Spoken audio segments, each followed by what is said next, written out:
All right, welcome back, everybody, to the Pop Punk Power Hour. A little bit of a different edition of the Pop Punk Power Hour because our good friend and co-host Colton Easton is away with his crazy work schedule. So we had a couple options. One that I thought of was going back to an old OG episode from when I was in school. Update, can't find the files anywhere. So I was like, okay, we're going to have to save that for another day.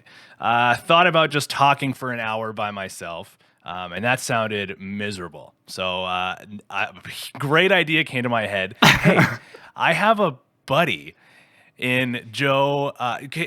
Correct me if I'm saying your last name wrong. It's Soderholm, right? Damn, yeah, that's right. Yes, that's right, okay, dude. What our the good hell? friend Joe Soderholm from Chief State. Chief State, of course, is our intro music. Gracious enough to let us use their music for our intro and outro. Always. I was like, you know what? He's in a local band. He's in a pop punk band. He's in the scene. What a better co-host / interview to get on for our first. You're our first interview. Yo. Yeah, it's a big deal. Damn, And Colton's not even here. okay. I love it. Joe, thanks for coming on. Welcome to the show. Yeah, man, thanks for messaging me. Yeah, of course. I mean, we were just talking a little bit off the air, but you guys just played your first show in a while, if I'm not mistaken. Tell us what was it like to be back on the stage again? Let's get into it. It was a long time coming, man. Like, holy, last show we played was September, like right at the tail end of summer there, nice and sweaty show and nice, nice and personal. It was pretty nuts. And then we basically took like 6 months-ish off. Basically just kind of chilling, recovering from the tour from June, which was fun. But yeah, the Vancouver, it was so fun to get back on there. We actually we changed it up a bit for this show too. We had an extra guitar up there. Our good buddy Mike Millen. He was kind enough to help us out. We had a 6-piece for the band, and we decided to just work together, come up with some new parts in the song. So we were super stoked to experiment with that. And then, Mom Jeans and Bearings just brought it in. It was pretty incredible. The crowd was super excited, super positive, coming up to us and super stoked. And honestly, man, I was just sitting behind the merch table with a smile on my face after the show. Couldn't get it off me, man. Is that something you think you guys will do more, adding the extra guitar player? I want it. Now, because we were jamming with it, a few times before the show. I was like, all right, this is pretty cool. I think this could work. And then we got onto a proper stage and sound setting, and man, I need it now. I need it. It's a Linkin Park level thing now. So let's just do it. 6-piece. No kidding. So So I've seen you guys live. Maybe twice, at least once I've seen you guys live. And I mean, like, I've seen you individually live a bunch of times because, I mean, we'll get into like your origin story and stuff in a little bit here, but I know you're a guy that you're pretty active on the stage, man. Like, you like to jump around. You're pretty high energy. Dude. Is there a big difference for you on the stage when there's an extra person that you're not typically used to? It definitely adds another layer of fun, honestly. It's just another personality on stage. I obviously love to bounce around and stuff. I don't like to stand still too much, but I love making faces. And when I can work with my bandmates on stage, even just a little bit of eye contact is great. So having another set of eyes to just look at every once in a while, stick your tongue out, just kind of it helps get into it more, man. I love it. It doesn't really infringe on like how much room there is, because honestly, I could play in a 1x1 little space and be totally stoked. I could still jump up and down. That's fine. So unreal. Extra guitar, I'm for it, man, and it sounds really cool too. So unbelievable. Okay, we'll continue to get into more Chief State stuff. Obviously, you're here to, partially help me co-host, but I'll do what I can. Yeah, absolutely. And we're gonna get into, like I said, I want to talk about your origin story a little bit, how you got into music and how you got your start with Chief State and everything. Got a little bit of news and notes to go through here, as we usually do on the show, before we get into the depth of it here. Let's check it. I have one main topic that and you're probably the perfect person to ask about this, because all over my social media this past weekend, with it being Coachella and Blink-182 playing their first show with Tom in 9 years. I would love to hear your thoughts on it, because I've been texting with some people since I've been seeing videos everywhere. I think they sounded awesome. Yeah. But I would love to hear your take about it, because I'm sure there's some people out there that, like, modern day Blink-182 fans that didn't necessarily grow up with them, might not really know the Tom version as much as they know the Matt Skiba era. So what are your thoughts on Blink being back? Oh man, that's so true on the end there, because like I was definitely with Blink through the Skiba era, but I Yeah. definitely wasn't as into it. So it's almost like there's kind of a void there for me a little bit. I definitely played the tracks a few times, but them coming back. At the end of the day, it's a long time coming, man. It was bound to happen one of these days. MCR came back, like, come on, smarten up. Green Day's still going. What are you waiting for?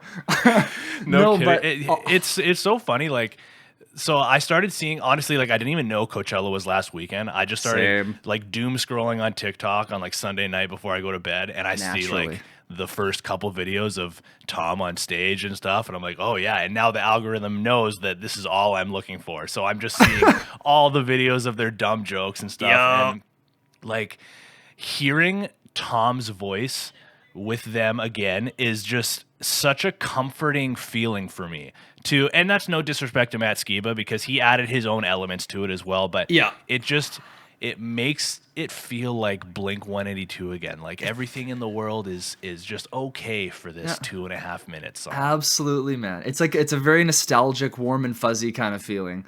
Absolutely. Like it's like opening up one of the like self-titled EP CDs for the first time, and you're like, "This is Blink. This is nice." And you're just looking at it, you're like, "Yeah." And then you look at Tom on stage again, and you're like, "Yeah, yeah."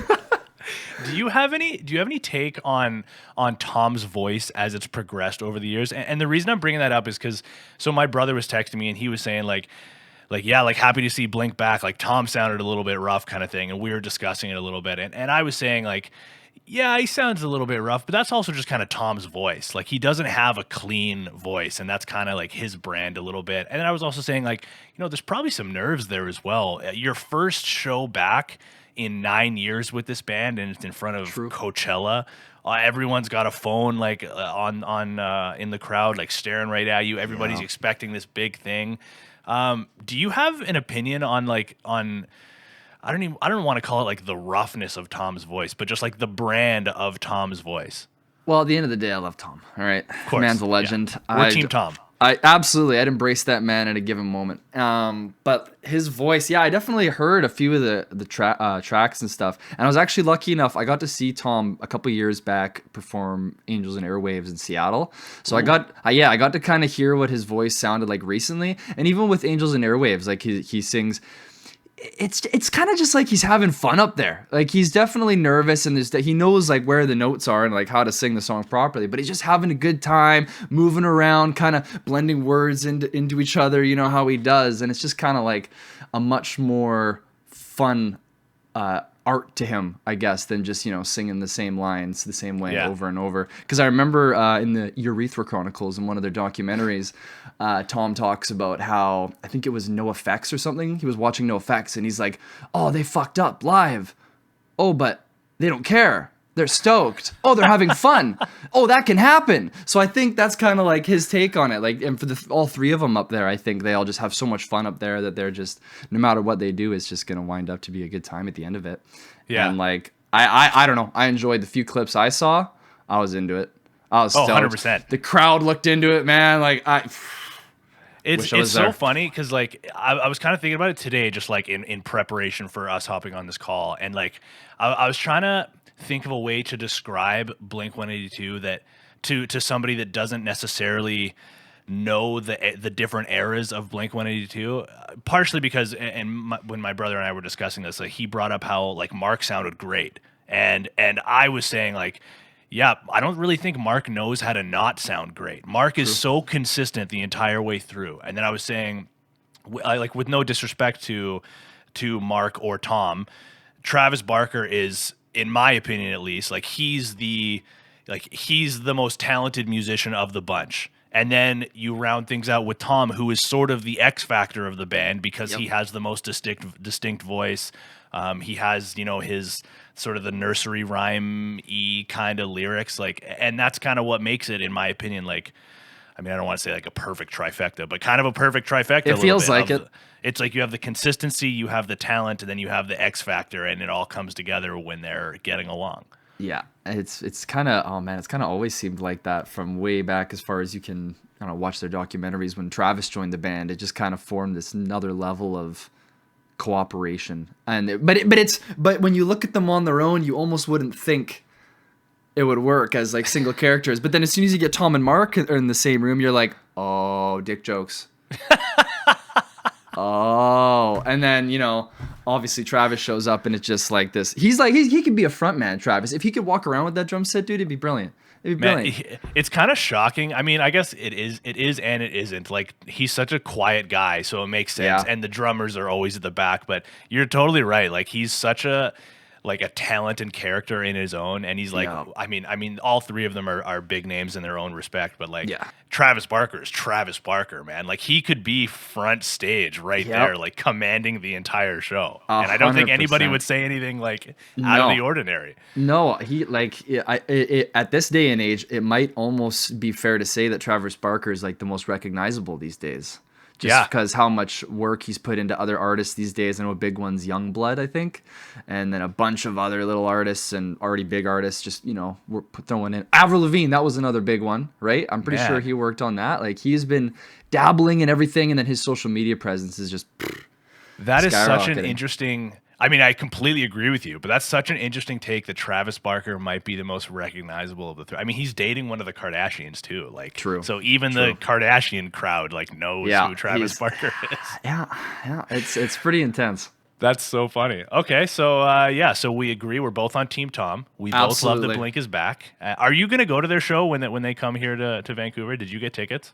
I don't have hands on my tickets. I sat there in awe as the tickets rise, the prices rise, and I was like, wow, this checkout button could just work anytime now. That'd be sick. And then it got to a point where I was like, wow, can't do that. It's too much. So we'll see. I'm going to try and scavenge a ticket. I don't know. There's no way I don't go to this show, dude. Come on. You got to be. You know what? You might get mad at me here. I'm not going. Brother. I can't. So I've seen them 3 times now, I think. And twice has been with Tom. Mm-hmm. So I just can't justify $300 to see them. You know what I mean? Fair. And the other thing I was thinking too, because like I know in their UK shows, The Story So Far is one of their openers, but they're not opening here. I know. If The Story So Far was opening in North America, I think I might have gotten tickets. Yeah, you would have had me 100%. I mean, either way, you would have had me. But if Story So Far, dude, that would have been nuts. I think Rise Against is even opening for a few shows as well. No way. That's like your dream lineup. It's a little ridiculous. I've seen Rise Against like 6 times now, though, dude. It's getting insane.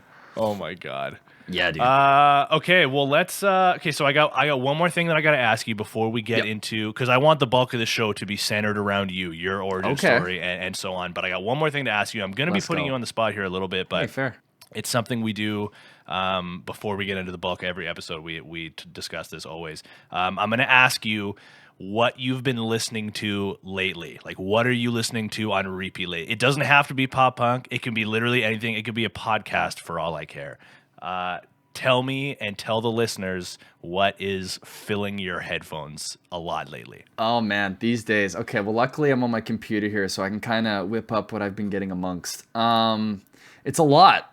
But it's nothing. Great. Let's hear it. It's nothing particular either. I've been listening to a lot of instrumental stuff, a lot of jazz. A lot of jazz, a lot of blues, instrumental stuff. Just like I've just been loving it lately. Just kind of feeling it in my room, vibing out, trying to get like a new angle on music, I guess, because I haven't really branched out a whole lot from like rock, punk, and like metal, that sort of thing. Like I definitely listen to more, but so blues, jazz. An artist that I listen to actually from I think Tokyo is Kikigaku Moyo, I think. And you definitely pronounced that bang on. Absolutely. 100% of the time I nail it. Exactly. That's one artist that I've been like super into these days. And then everything else, man, I've been really loving Balance and Composure again. I mean, I've always loved Balance and Composure, but lately they're coming back, so they've been on repeat. Waster has been killing it lately. Yes. I've been loving their singles. Yes. And then obviously I'm listening to Bearing still. Their new track, Scenery, is nuts. That's on repeat. And Between You and Me, I got their hoodie on right now.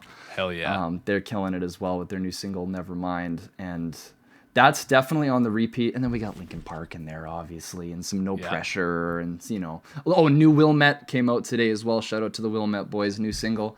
Thing is banging. Hot damn. You're all over the place there. I wouldn't have picked you as like a jazz guy. Neither would I. Neither would I, man. I was over at my dad. When I'm hanging out at my dad's place, he's always got blues and old rock jazz in the background kind of thing. I don't even know what to call it, man, but he's just always jiving out. And I'm like, there's got to be something to this. There's got to be a reason. So I just start cranking it in the house all the time and catch myself doing a little jig every now and again. I'm like, hey, I get it. That's unreal. It's too bad Colton's not here because I feel like you and him, just based on music taste alone, like Colton, it's so funny. Like around Christmas time, we put out on our social media like sort of like a poll, I guess, or not really a poll, just like a quiz that was like, hey, guess Tino's, or guess which list of bands is from Tino and which list of bands is from Colton. And it was like when everyone's Spotify like top listened to artist was coming out, and it was so painfully obvious which one was mine because it was just like punk, pop punk, with the occasional like acoustic song in there, and Colton's was like every genre you could imagine within just the list of 5 was in there. It was everywhere. It was unreal. Just a broad lad. See, if we're going by Spotify numbers, dude, all 5 of mine are rain sounds. Oh, you sleep to that, don't you? It's either rain sounds or the white noise, something like that. I got a lot of that going on, so my Spotify Wrapped is just a disaster all over every year. I didn't even post it this year. I think I had like 1 or 2 that was like, "Oh, you liked 4 Year Strong." I was like, "Shit, yeah, I did." Shout out to 4 Year Strong as well. Those guys I love 4 Year Strong. Those guys are so good. Unbelievable. Mine, I was so embarrassed with I mean, me and Colton have talked about this on the podcast before, but I was so embarrassed because my third most listened to album was the first MGK pop punk album, and I was like, God, I don't want people to know this about me. I listen to that so much. Oh man. Yeah, it was a tough look for me. Okay, so just wrapping up what we've been listening to, Colton got me on this artist called Medium Build. Medium Build. Let's check it. Yeah, the first song he suggested to me was this song called Never Learn to Dance, and all he told me about them was, or I think it's just one guy, but all he told me was there's a lot of passion in the vocals, which I was really fired up about. And then I found this song by him called Gimme Back My Soul, and I just cannot stop listening to it. I found this really cool like live video of him playing it on YouTube. That's just Colton wasn't kidding, man. Like the passion that you hear in his vocals and his lyrics is so cool, and hell yeah, dude. It gets me so hooked, especially being able to watch the live video as well. Just being able to see it is so awesome. Colton last episode also suggested this podcast to me called Hunting Warhead, which is incredible. It's like it's an awful topic. But it's like a documentary kind of podcast, done by CBC. Without giving too much away, like it's horrible, but it's done really well. And I was hooked on it. Like I was listening to it at the gym. I'm like working out and like listening to this dark podcast, and I was like loving every second of it. And then it got me hooked on this. Immediately after that, I got on this podcast called Evil by Design, which again is it's another CBC documentary podcast, but again, just awful, but so well done. And like, it's sort of like true crime where you're just like, you're hooked on it afterwards. So kind of immediately. I got you. Yeah. So that's what we've been listening to. If you want to get, if you guys want to get into the ears of Joe from Chief State, that's, there you go. There's your avenue into it. So how about it? Are you ready to get into a little bit of some origin story, a little bit of your musical background, a little bit? Let's go. Right. I think you might be in there a little bit at the beginning too. So yeah, a little bit. So let's just hop right into it. So before we get into the Chief State stuff, because that's a more modern day, present day chapter of your life that we will get into, I want to know. Like, take me back to the beginning, man. Like, what were your musical inspirations? Like, what made you pick up an instrument? I knew you originally as a guitar player. Now you're a bass player, of course. But like, what instruments did you play, and what got you into it?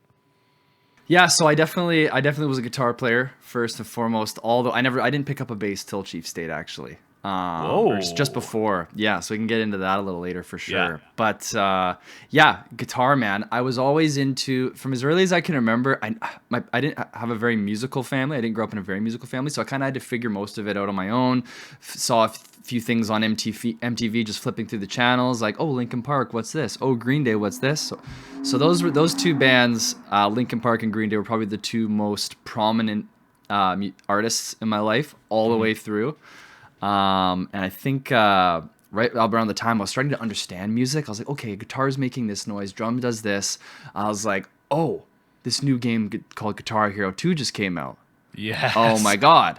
So I was just like, all right, let's get into it. So there I go, play Cherry Pie for the 3,000th time. You know how it is. I'm just rocking out in my bedroom every day. Mom walks by, turn it down. Nope. Whatever. And so Guitar Hero 2 is kind of like my first go at trying to be a musician, I guess. And I just loved it. I was playing that game all the time between that and Halo. And after that, after a few years of that, my grandparents for my, I want to say I was like 13th birthday, got me an acoustic guitar, my first acoustic. They took me out, surprised me. And I was like, damn, okay. Started doing lessons in Maple Ridge right around there, and I wasn't into it. I wasn't super into it. I thought it was super cool when I could play a chord. Yeah. But I didn't dive right into it for a good couple years. Honestly, it was just kind of go to your practice, play there, and then don't touch it till next practice. Yeah. So it was very tough to get the hang of it at first. I wasn't very motivated. I don't know why, but I just wanted to be good. Okay. And anyway, so I started learning a few songs, learned a few Green Day songs. I was like, okay, power chords. Those are kind of cool. Yeah, we can do a lot with those. Okay. 2 fingers? I can do that. Yeah. So I learned a few Green Day songs, learned a few 3 Days Grace songs, and then a couple Linkin Park ones when I started getting into drop D tuning and stuff. I was like, yo, what? 1 finger? Dude, are you kidding? So that's definitely kind of the early stages, just kind of carving my own little path on how the hell I'm going to figure out this instrument while not like fully motivated at all times. But don't get me wrong though, after a few lessons, after probably 2 years ish, I got a new guitar teacher. I got an electric guitar, PRS. It was an old PRS guitar. And then I really started getting into it and practicing. And then, oh man, what grade was School of Rock, man? Do you remember? Ooh, I was in School of Rock in grade 11 and 12. So I think your first year would have been 2012? Yeah, probably around there. Okay, I was in, grade 9. Okay, yeah. Yeah, okay, that sounds right, yeah. That's the one. Okay, yeah. So basically, that was kind of what music was for me up until grade 9, was just kind of this on and off playing guitar. I definitely got into guitar like 2 years before high school. That's when I really started nailing it down, and I was like, okay, this is cool. And then in grade 8, I found out about our high school School of Rock thing. Yeah. And then I really got into it. That's that's a wild timeline for me, and probably everybody else to listen to. I mean, maybe a little bit more for me because I was there with you in School of Rock, but yeah. Because when I met you for the first time in School of Rock and I'm watching you on stage, like you were shredding. So that's crazy to think that you had been relying on like pretty strictly rhythm guitar and power chords up until, I mean, not exactly until then. You said like 2 years before you started to really dive into it. Yeah, exactly. About 2 years before, I started getting into some heavier stuff like Black Veil Brides. And I was like, the music is cool, but the guitars, like, I was like, wait, a rhythm guitar can still do rhythm, but it can do fancy fast notes? What? Yeah. And then that started to really develop more. I've definitely been a rhythm guy from the beginning. Like I'm more into that sort of thing. So when I started playing those kind of riffs, I started to get a lot more excited, a lot more agility got developed in my hands. I was able to shred a little bit. And then, I showed up in School of Rock, met all of y'all, 2 of the youngest kids in the class. And I was like, all right, I got to get up in front of these people and play a little ditty. And like, I was super nervous for that, dude. I remember that feeling, warm everywhere. All these kids are older than me, dude. What the hell? Look at this kid.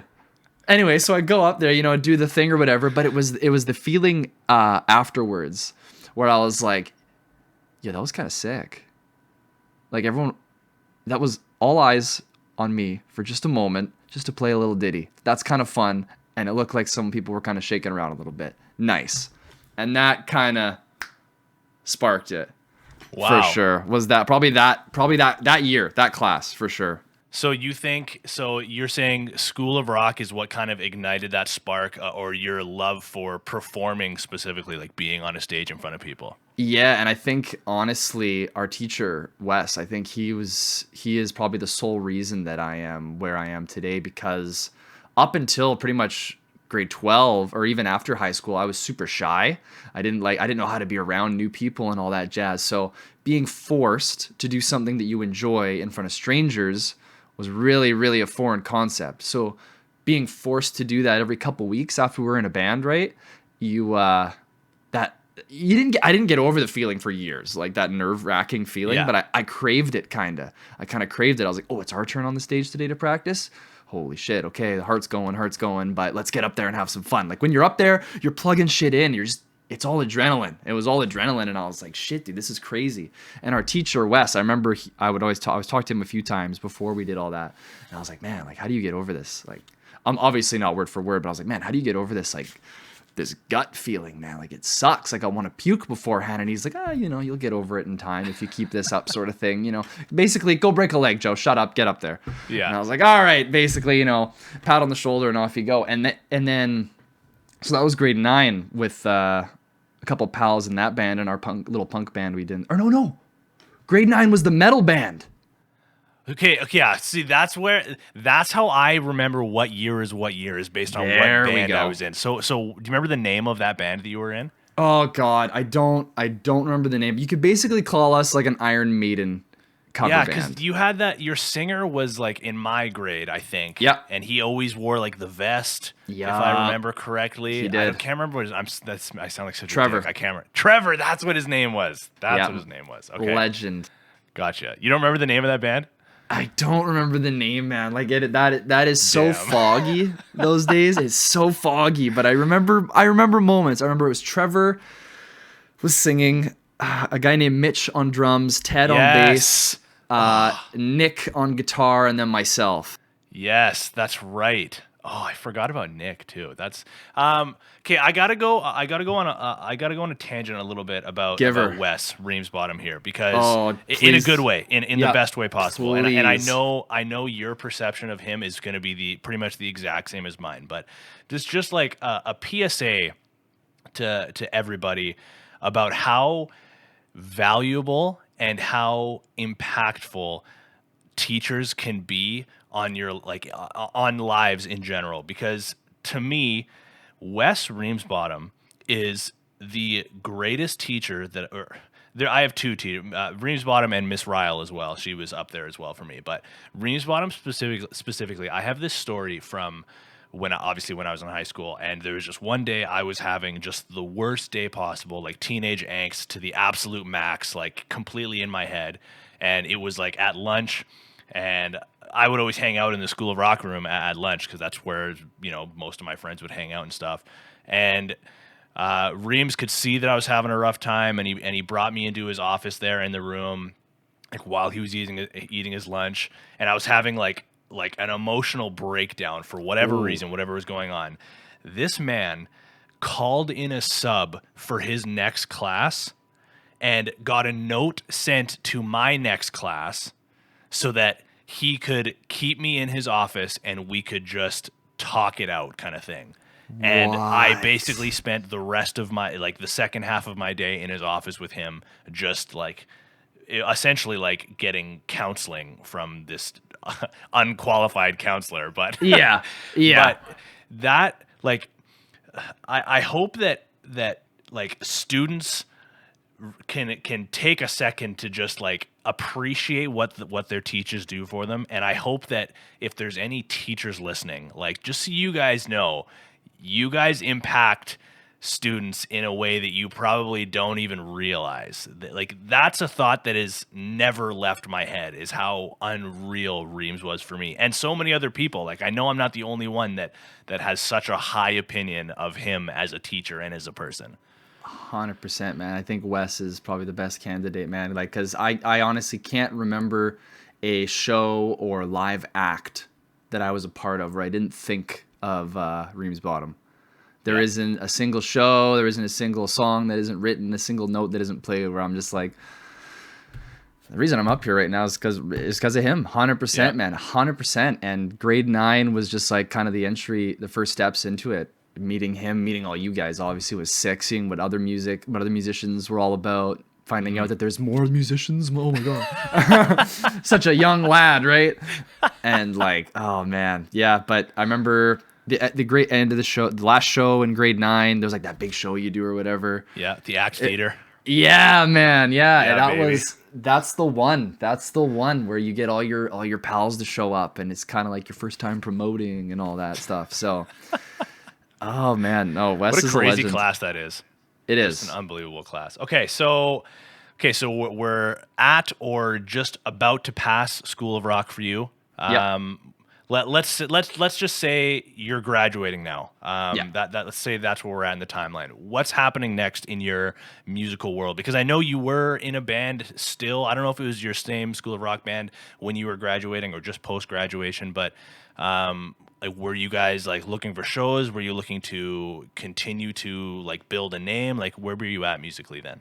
So, in School of Rock in grade 12, we had our band, our little 5-piece band. It was great, but that's where I met Brando. Brando was the other guitarist in the band, and him and I formed the band after high school, a different band, RKX. At the time would have been Broken English, actually, was the first name of our band. Because You guys were also like Sly Detrick or something? Sly at one Detrick, point? yeah. So it was Broken English, Lost Cause, Sly Detrick, RKX. It was like four names, man. So I met Brando in high school. Wes obviously put us in the same band, or Reeves brought him because he knew we were into the same music. So we hit it off right away. I remember I got to tell this story. I walk into the class in grade 12, first day or whatever, and Reeves was like, "Hey Joe, that's your band over there. Oh, and that's Brando. He's a new kid or whatever. He just I think Brando just flew in kind of from Holland or something. But he went to a different high school. So I roll in, I go, "Oh, hey Brando," and he goes, "Dad," and he runs and we embrace. We embrace. Not kidding you, man. And I was like, what the hell's going on? We hugged for a sec. I was like, all right, sweet. And then we proceeded to have like the best School of Rock year ever, man. And that's when I started really getting into Blink, a lot more into more punk, Story So Far, stuff like that. So Brando and I met, graduated, and I think about a year went by before I did anything. Honestly, I think I took a year off of guitar, and then I was on social media. I'm like, yo, is anyone looking for a punk guitarist or like a rhythm guy or something, like anything? And then Brando hit me up one day, says, yo, me and this guy named Brett been jamming in his garage. I was like, what? Okay, let me bring my stuff over. Let's do it. So I go over to Brett's house, haven't met the guy, shake hands and whatever. And then Brando's like, I got these songs. I got like 4 or 5 songs.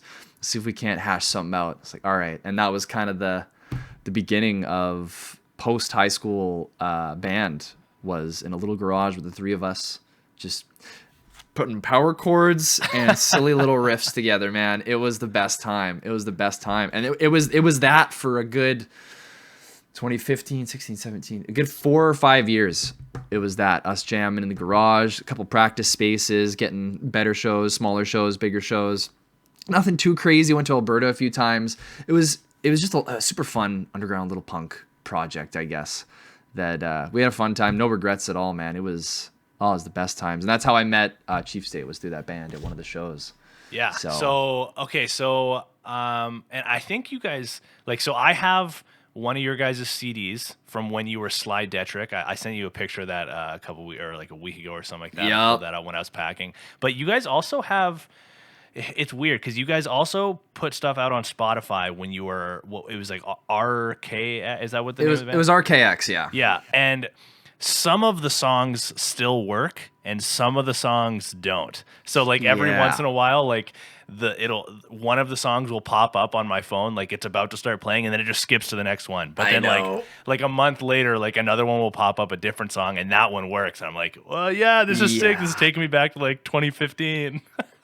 Man, yeah. So the thing, dude, I know exactly which songs, because that happens to me too. So we came out with that CD. That CD never made it to Spotify. Bleach Boys. That never made it to Spotify. That was all recorded by us on a laptop, and we're just like, yeah, cool, microphone, guitar, and that was it. And then we recorded the one that you see on Spotify but can't listen to was just our self-titled EP, RKX EP.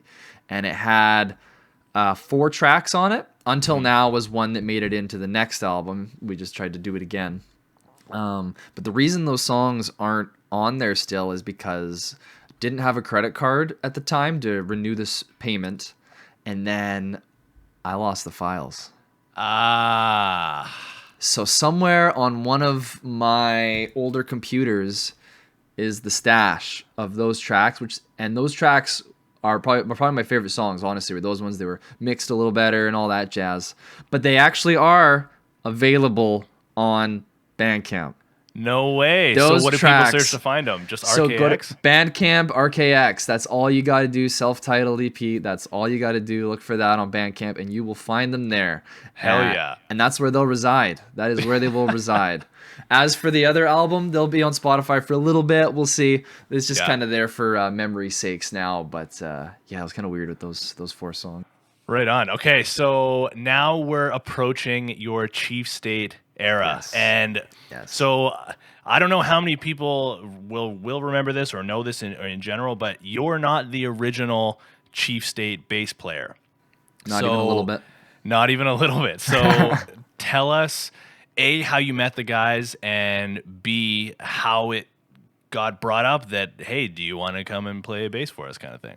Yeah, so it was kind of fast. I remember, so Fraser messaged Brando, or our band account on Facebook, saying, hey, we got a van fundraiser show coming. We want your band to open up. You guys are punk. I think that'd be kind of fun. We're like, hell yeah, dude, sounds good. Didn't know anything about Chief State at the time. I was like, whatever, let's go meet them, see what's up. Get there, realize that they're kind of a big deal. Well, I was like, okay, these guys are a little more organized. They got a van. They're going on tour. That's kind of sick. And then we played our set, and it was fun. And then they played their set. I was like, holy shit, eh? So that's kind of cool. 5-piece, I think I can't remember if they were using backing tracks for that show. I don't think so. No, they didn't actually. There was no backing tracks. And I just remember going up to each of one of them after the show, and I was like, oh man, they are all so nice. I met the old bassist.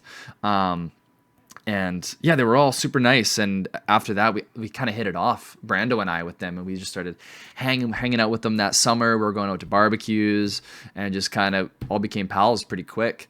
And then at the end of that summer, I think it was summer of 2018. Yeah, that would have been 2018. Played the show around June, hung out for the summer. And then, yeah, August, September came around and they were saying, hey, do you play bass? Or,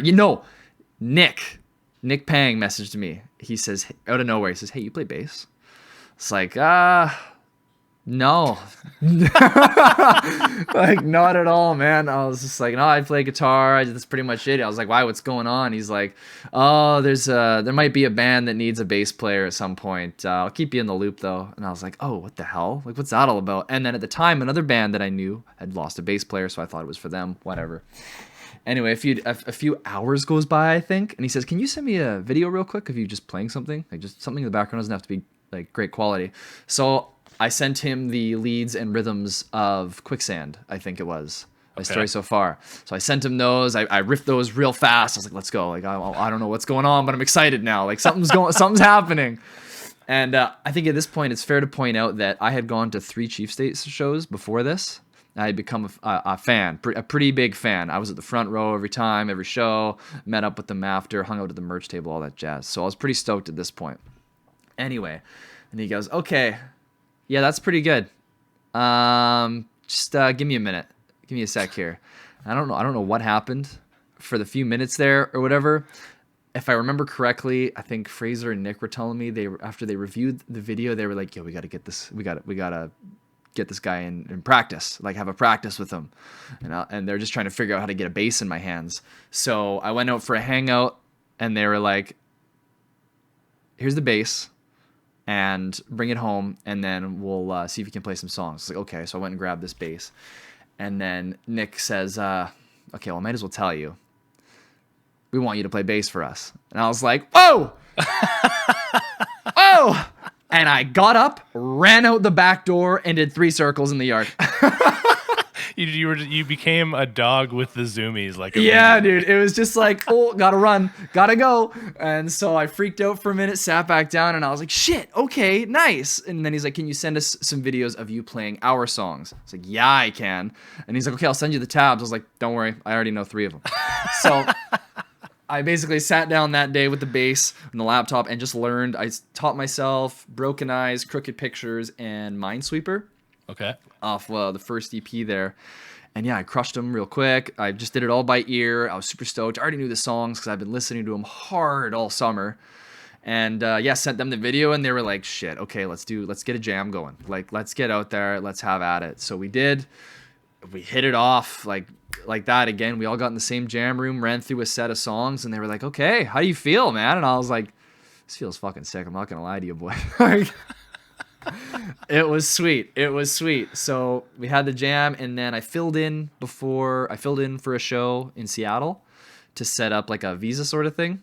Mm-hmm. And then, yeah, after that show in Seattle, we did a photo shoot, did the announcement, swapping out the members, and yeah, it's just kind of been crazy ever since. After that, we took off on tour less than 6 months later, and we just started doing back-to-back shows. It was crazy, 2019. It was nonstop shows, and I was like, all right, I'm in the band, and that's how it is.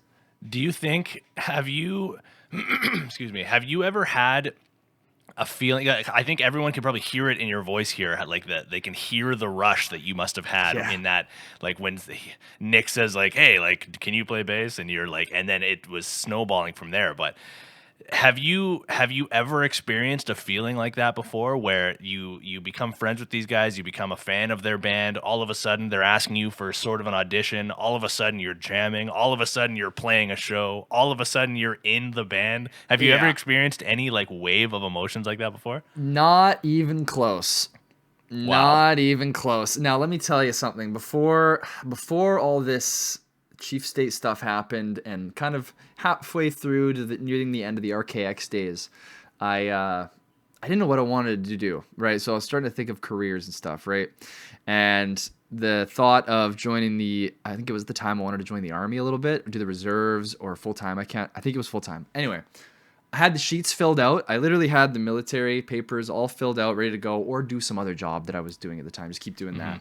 And I remember that night I was watching the documentary for the Pop Disaster Tour with Green Day and Blink. Yes. And dude, I remember it was like 11 at night. I was laying in bed. I was watching this video, and I'm like, man, this is so cool. This is so cool. Wow.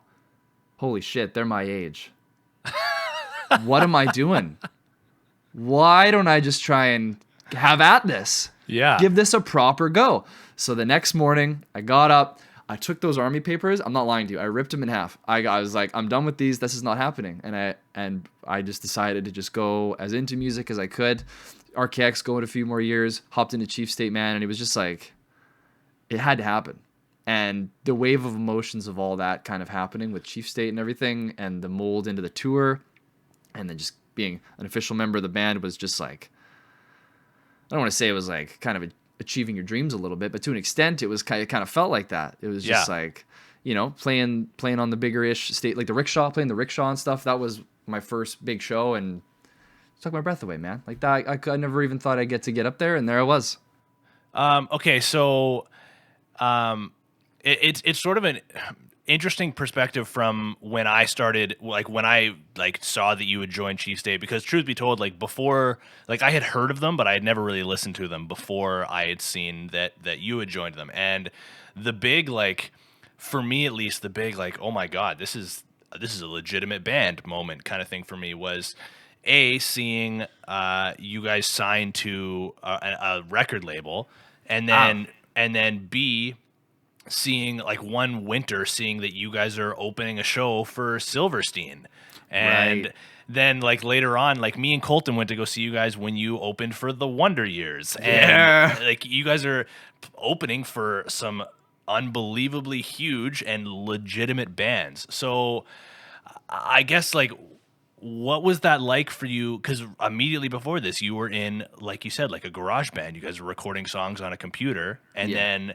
not too far in the future, you're you're opening for these bands that you probably grew up listening to an Yep. extent. Like I guess it's again kind of going into that wave of emotions, but like, what's that kind of comparison like? Like 1 minute you're jamming in a garage, recording on a laptop. The next minute you're opening for Silverstein and Capstan and The Wonder Year and all that kind of stuff. Like what is that comparison like for you to look at now? Oh man, young Joe had no idea. Just clueless. The poor Young Joe lad. with that camo guitar. Yeah, dude. Oh man, he had no idea what was coming down the pipe at all. If I were to put myself back in those shoes for a second, I could not have even slightly guessed where things could have gone. Man, I am so thankful for just the opportunity for being able to play in the band. Also, yeah, the record label is Mutant League. Shout out to them. Absolutely legendary. I don't know how to compare the feeling though, man. It was the whole time it was unpredictable, like what it was going to feel like, or on the outcome of said shows or events, or even just the smallest things to merch or whatever. Even just doing merch was such a wild concept to me. I remember we were doing photos with like these new T-shirts we got. I was like, holy, we sell things. We sell things. People wear our things. Yeah, what? And there's what? And I remember that Silverstein show, funny you mentioned that, that was the first official show with Chief State. For you? Yes. What? Yes. Yeah, it was. That's when I say the entrance into Chief State was intense, it was intense. I did the one show in Seattle, which was a quick small bar show that we did just to get the visa set up, yada yada. It was fun. It was a good fun show. But then yeah, we hopped back, started practicing like crazy, and then played the Rickshaw a few months later. It was Wow. intense. It was intense. Holy shit. I remember shaking in my boots. It was unreal. There's no recording of that show, but the Wonder Years. I think I've told you this, for those who are listening that don't know, the transition from tryhard into deciduous, the fucking full send it. Yeah. That's me behind stage at the Vogue, running up and down the hallways, freaking out because of the show we're about to play. What? I couldn't contain my excitement or nerves that I was pacing up and down the hall, going in circles, yelling randomly, and that Let's Fucking Full Send It was literally the moment before we walked up onto the stage. All of us got together, we're all like, let's do this, and I was like, let's fucking full send it, eh? And we ran up and played the set. Oh my God. Yeah. Sorry for all the Holy cussing, but like that's No, just... man, absolutely. Go for it. That's- It's funny. Like I have a very vivid memory of this was right before you guys were playing the Silverstein show. And I was like at some gathering with my girlfriend and a couple of our friends or whatever. We're driving to this party. And I was talking to my friend about your guys' band, and he was like, "Oh yeah, like pop punk, like I'm into pop punk and stuff like that." And I was like, "Yeah, they're actually opening for Silverstein." And he was like, "What the fuck? They're opening for Silverstein? Like, who are these guys?" And then from that point on, he started listening to Chief State. It was Nice, like, dude. this like eye-opening moment of like, holy shit, they're actually like a real band. It's not just like one of your friends' like things. Yeah. It's pretty wild, man. That's insane, dude. Okay, so okay, but before we start, because I know you guys just announced that you guys have another show coming up in Yes. the not too distant future, and before we start talking about like the future of Chief State, any things that you guys have coming up, Colton, who obviously couldn't be here for this interview, sent me a couple questions that he wanted to nice. send your way. So I want to read these off verbatim. So I got 3 questions for you. Let's go. Take your time answering, no rush whatsoever, but just in order here. From Colton, what advice would you give to someone just starting out in the punk rock scene? Oh man, Yeah, putting you on the spot here. That's fun. No, that's a fun question. That's super fun because, oh man, we actually met at one of our shows.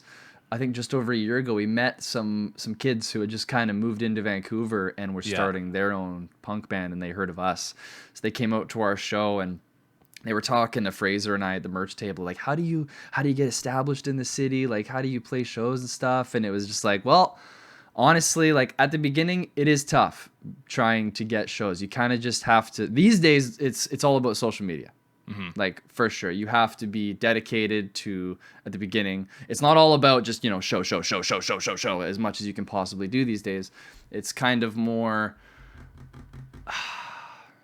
It's a lot more on the internet. To put it as simply as possible. But at the end of the day too is you play it, you put your name out there online, and then you play a couple shows around here, you meet people, you meet people pretty quickly. If you go to shows, that's the other thing too. If you're not playing a show, and you hear about it, go check it out. Maybe you meet a few people, and that's what happened at the SBC in Vancouver. These two, I told them this. I said, well, you've come to this show, you've met Fraser and I, you've met a couple of the other bands, like you made some pals tonight, so you've already done like half the work. Like you just kind of need to hang, write some music, and we'll have you out for a show kind of thing. And it's just more, you just have to be consistent. Keep writing music, have a decent set. It doesn't have to be like tip top, 45 minutes to an hour of music, just like 30, 25 minutes. Punk, if it's a punk band, just throw a quick set together, man, have some fun. Loud and fast, baby. Yeah, that's all we did for 4 years was that, and it was a blast. It was small shows, but there was the odd show, where it was people were right here, and it's those moments where you start getting a kick in the ass, where it's like, okay, let's go a little harder. Okay, let's write some more music. Oh, okay, let's make some merch. How do we do that? It's all a learning process, step by step. You don't just, start as a band and make the merch and book the show all day one. You can't do it. It all just kind of comes as you go along over the years. It's slow, or it might be quick if you just blow up, as some people do these days. But in most cases, you do have to work pretty hard for it, and there's some low points and some high points. But the highs outweigh the lows drastically when it comes down to it. So I love that. Okay, something just like popped in my head when you were talking about that. I want to hear you talk a little bit. Like, tell me about Fraser a little bit, because I'm so curious about this guy. He seems I don't know him at all, but he seems like a really genuine and kind person just from what I've seen from afar. And I have two. It's from the same show, from the Wonder Years show. There was like one point where it was like right as a song was dying down, and there's like that half a second of kind of silence before like he starts talking into the mic or you guys start playing something else, and somebody just shouted above the crowd, "Fraser, you're adorable." And he had such a funny, it was like that like full body kind of laugh where he kind of collapsed a little bit. It was really funny. And then like less than 10 minutes later, he was like introducing you guys. He's like, "We're Chief State, we're from Vancouver," and he obviously has an accent because I assume he's not from here originally. But when he said, "We're Chief State from Vancouver," somebody in the crowd was like, "Well, you're not." And like I was like, for a second, I was like, "Oh my God, is he gonna be mad about that?" And then he had this angry look. And then just for a second, and then he started laughing right after. And I was like, "Oh man, I'm so glad he handled that like as well as he did." So tell us about Fraser a little bit. Like, what's he like? That's Fraser, man, right there. Like the sense of humor is spot on. The abusive humor, if you want to call it. You love we get along so damn well. It's insane. It's just making fun of each other constantly. But initially, at least for me, meeting Fraser, it was meeting the whole band. I'll say this: it was kind of intimidating. Maybe it was because I was a fan, or just the way they presented themselves, or something. I don't know. But as soon as you approach us you realize we're all just dorks. Yeah. We're all just a bunch of dorks. We laugh at stupid jokes. I mean, literally, like Blink, we laughing at dick jokes still. It's still happening. It's still happening. And but Fraser's the guy, dude. He is the one who reached out to me and Brando at the beginning. He, from what I understood for the first while, I know Nick and him worked really closely together. Booking shows, managing the band and such. A lot of it is on the two of them for sure. But from what I picked up initially was Fraser had all the contacts, kind of did a lot of the communication with the label, talking to the venues, and he actually, it was him and Nick, I believe they formed MVP Productions or something in Vancouver, and they do all the local shows in Vancouver. They did a bunch of little ones. I don't know if you remember the 333. Yes. There you go. It's not open anymore, right? No, it's gone. Yeah. It's sad. That's where a lot of up and coming and smaller punk and pop punk and metal bands played. That was where you made your debut. That's where you lived. That was your home. And like 100 people would show up almost every night whenever there was a show. It was crazy. And he was responsible for a lot of that. That's for sure. He booked a lot of the shows, organized ticket sales, organized sound, all that jazz. I'm sure there were other players at hand. I'm not sure who they were, but I know Fraser played a huge part of that. And no, he's a good guy. He's a bit of a prick, but he's a good guy. No, he's a good guy. Super, super awesome being in a band with them and the rest, honestly. We all have the same sense of humor, and it's just brilliant. I love pushing their buttons. It's great. Unreal, man. Okay, let's move on to Colton question number 2 here. He says, you guys have played some pretty big, some shows with some pretty big names. He names like the Wonder Years, Silverstein, Such Gold. Can you tell us about some of your highlights about touring and also the not so fun parts? Oh, the not so fun parts. Oh. Well, I think the highlight of tour, goes without saying, is just meeting all the people that you don't know listen to you. And you kind of realize how much more of an impact you have on some people than you could even fathom. Yeah. On the road, very quickly, I think it was right in Cali, there were multiple people with deciduous tattoos, tough love tattoos. Like there were a handful. Like throughout tour, I want to say there might have been 10-ish tattoos shown to us on the road. There were a few photos sent as well on the road from other people. But meeting those people in Cali and whatnot, I can't remember their names. Super, super excited, super kind, and just excited. And being able to meet those people and play our songs for them that they had been, I guess, listening to for months, or at that point it would have been over a year for that EP. Dude, I can't even explain the feeling. Like, you feel warm and fuzzy and nervous at the same time. You're like, I've never met you, but somehow we have this connection between music. And that alone, that I think that's one of the main reasons I play music. That and just making people forget where they are for a little bit and shake their ass. So that's unbelievable. On tour, meeting people is the best. That's like my favorite part. I love meeting all the new people, seeing all the other cool bands, obviously, and stuff. But that's definitely one of the highs, and being able to see so many cool towns that I never would have thought I'd seen in the U.S. Yeah. Like, I never thought I'd go down to Texas. Austin, Texas was sick. But speaking of Texas, the downsides of tour. Just Texas. Yeah, Texas. Something wrong with them. No, we had a van that stayed at my place before tour, and we kind of let it degrade over COVID. And basically we had to get it fixed before, and then it broke down in Texas. It broke down and it was pretty bad. So we had to pay quite a bit of money to get it fixed, and we had to cancel up to 5 shows, I think. Oh. So we were stranded in Texas for 4 days in the grueling heat. However, there was a band, Rare Bloom, they're called. They reached out to us and said, hey, you can stay at our house, air conditioned, for as long as you need until you get your shit sorted out. And we're like, oh my God. Saviors. And as amazing as that was, after 4 days, we're just like, holy shit, we got to go. We got to hit the road. We got to play these shows. The van's not fixed. What are we going to do? So we rented an RV. Wow. We rented a small RV and took the world by storm. That's got to be a hell of a lot more comfortable than a van, hey? It was, but it was a hell of a gamble, dude. It was...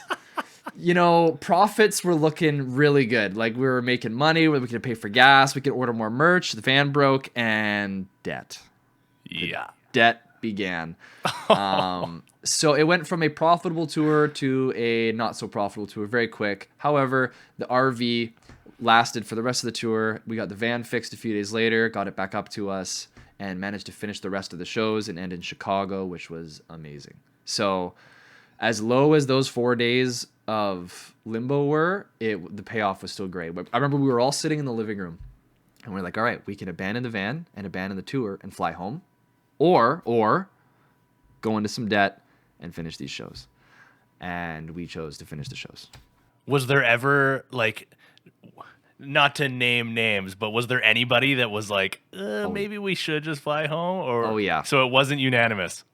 Not right away. There were it definitely was something we thought about for a little while. I was even on the fence. I was like, okay, maybe no, but we gotta, unless, but what if? It was a lot of that. But at the end of the day, we all had like the final conversation, and we're like, we have to play these shows. Like, yeah. We've been hyping it up for years because of COVID. Like, we haven't played shows. Like, we have to do this. So bit the bullet, went for it, didn't regret a single thing, played some awesome shows, played some smaller shows, met some really cool people, and we made it home.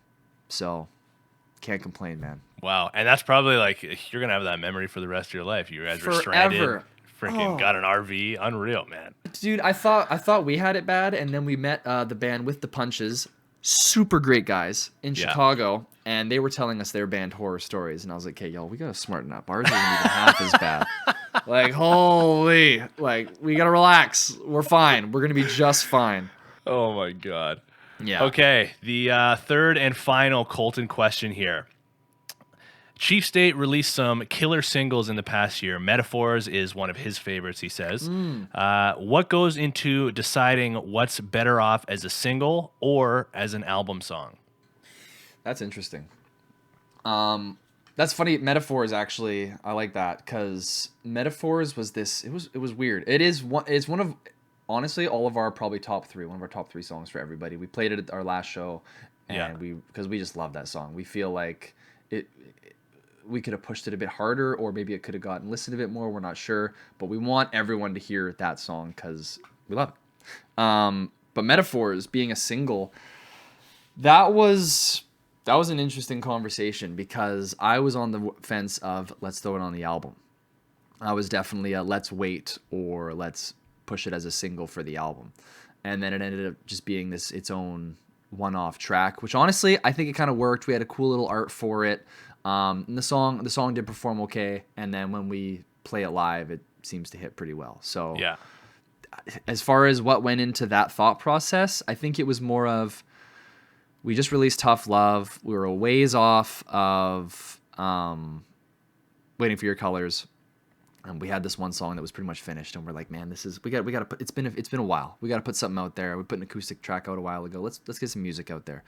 Let people know we exist still. So that's kind of what that was. And a lot of it kind of resonated with a lot of how, at least I was feeling for COVID as far as lyrics go. And I feel like that's what a lot of people felt when that came out. So that track as a single, not really a set reason for it, but it happened. Yeah. And then for the album singles, what was it? Is Team Wiped, Out For Me, and I believe there was one, Burning Out. Those were the singles. I think right from the get-go, we knew we wanted Team Wiped to be one of the leading singles. That song just came together like butter near the end of it. As far as the early stages of it, I don't quite remember, to be honest. It might have been a demo before I even hopped on board. It'd been around for a little bit. But I remember when we were jamming it and getting it recorded, and I was thinking, man, this is different. Like, it's kind of techie, but also the chorus, it's still got that like let's go kind of thing. It flows really well, and it's kind of intricate. It's got all these different verses, and it's like, all right, let's give her a little bass solo in there. And then so that song, we all loved the energy of that track, and it was one of our COVID tracks. We named it Team Wiped because we were all playing Warzone. No way. Yeah, that's what happened. Nick named it, placeholdered it Team Wiped, because we were just, every night we were playing COD, just wiping teams nonstop, as you do. And the name stuck. And I'm not mad, but I love it. And that's how that one became a single, is we all just kind of loved the vibe, the energy of it. And it was one of the early ones that we finished and kind of pulled together. So as for the rest of them, it was like a messenger group chat decision. We were all kind of like, we got all these songs, let's listen to them for a few weeks and see what we think, sort of thing. We all kind of threw into the hat what we all think, and then narrowed them down. Burning Out, I'm so glad that was a single. That's probably it's tied between that and Team White for my favorite track. I gotta tell you my favorite, while I pull up my Spotify here quickly. I gotta tell you my favorite Chief State. I think it actually might be my favorite Chief State song overall, but it's definitely my favorite song on Waiting for Your Colors. Unfortunately, it's the last song on the album, so I always have to wait a long time to get to it. Sakura way. By far, I think it's my favorite Chief State song, like, of all time. Damn. I can't even explain it, man. The first time I heard it, it just gave me like such a different vibe. Yeah. Like, not that it's like a crazy different vibe from the whole album, but it's just you get those songs where, like, there's certain songs where like it's a slow burn, and then there's other songs where like the first chord you hear, you're like, oh yeah, I'm gonna love this song. That's what it was for that song. Damn. For me. Yeah, I love that. That's my go-to when I want one Chief State song. That's my go-to. That's the one. I love it. Thank you, man. Holy Sakura. Oh, dude. To me, that's always been like an anime song to me. That's how I associate it. I don't know why. I hear the name, and whenever I think of the song, if I if I had $1 million and I could make a music video for that song, it'd be like an anime TV intro. That's so cool. That's how I'd love it. With the waiting for your colors, like the cherry blossoms. Yeah. Probably have the cherry blossoms in the video. That's how I see that song. I do enjoy that track. I wish it got a little more love, but it is fun. It's a little different. That's a pretty cool like little insight into your creative process a little bit. How you hear a song and you're imagining what you want the music and like the colors. That's a really interesting perspective into your like creative insight. That's really cool. Yeah, it's weird. It's not like I think of a music video for every song right away, but for some reason the colors of the album and the name it's like, damn, this would look really good. Yeah, I love that. But okay, so as we get close to wrapping up here, you guys also recently announced that you guys have another show coming up. Yes. Preview it a little bit. Tell us like who you're opening for, where you're playing, the date. Let's hear about it. Well, so the show, let me whip up the poster. Actually, I know all the bands. What am I talking about? It's at the Wise Hall in Vancouver. I think we're going to be, it's either us headlining or our good buddies in Calling All Captains. We did half of that June tour with them. So I think it's going to be between the two of us for finishing off the night. But we've got Captains, which are from Alberta. Dead End Drive-In, they're another local punk band. I think they're a 6-piece as well, actually. They have an extra guitar in there. Super fun, actually. And then Costin from Kelowna or Kamloops. I've seen them on TikTok before. I see the lead singer. She's always putting up videos of them. Yeah, it's badass. Yeah, that's exactly. So cool. So they're coming down. We actually played that September Sweaty show with them. Yeah. That was my first time meeting them. Super nice. It was awesome. And so yeah, they're coming back down June 24th at the Wise Hall. Get your tickets. Yeah, it's going to be the 4 of us bands just trying to have a go at it. And I've never played the Wise Hall before. I don't know what it's all about, but it should be fun. I've seen some photos. It looks sick. I'd love to stuff as many people in that building as possible because, oh man, whether it's us or Captains finishing off the night, it'd be fun to have a bunch of people in there shaking their ass. That's unreal, man. You know? All right. Well, that sounds like a good way to end the episode here with a little bit of promotion. So, man, thank you. This has been unreal. I think this is going to be one of our longer episodes, but man, what an unreal conversation this has been. I think people are going to absolutely love listening to you talk about your origin story and getting into the band and stuff. This has been incredible. So I'll do what I can. Man, thank you for hopping on here. This is been a great conversation. Thank you for sending me the message, man. I was super stoked. I've been low key waiting for maybe a little. Hey, you wanna come chat for a bit? I'm like, yeah, dude, come on. We were because there was an episode a while ago where our schedules didn't really work out between me and Colton, and I was like, oh yeah, like I'll put up one of the OG episodes from when I was back in school. But before I decided that one, I was like, maybe I'll like text Joe and see if he's interested. And I was like, like he's not into it. Like he won't do it. And then this one came up and I was like, okay, fine, I'm doing it this time. I'm going to text him and see what he's doing. Hell yeah, dude. I'm glad you did, man. I was super stoked. And it just works well with the blink timing and everything. Absolutely. Like, the stars aligned. Perfect trifecta. There's the full circle moment. All right. Well, there you go, ladies and gentlemen. That's another episode of the Pop Punk Power Hour. Catch us on all of the social medias that you usually do, TikTok, Instagram. Join the Discord. Again, the conversation is always popping off whenever there's a new episode, and I feel like it's going to be popping off after this one especially. So, you know where to go to find us, and we'll chat with you guys soon. Thanks a lot. We'll talk to you later. Let's fucking full send it, eh?